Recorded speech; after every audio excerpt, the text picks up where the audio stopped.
The question is the type of isomerism shown by the complex COCl2 En2S. The solution is.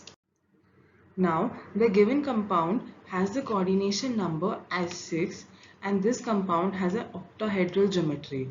Now the coordination number is basically the number of atoms or the molecules that are bonded with the central atom. As we draw its structure, we get one trans form and one cis form. In trans form, it is optically inactive, and in cis form, it is optically active. Also, as per the given options, the answer would be geometric isomerism. As in case of geometric isomerism, we have same molecular structure, same molecular formula, but they only differ in the relative arrangements of the atom as given here in the trans form and in the cis form.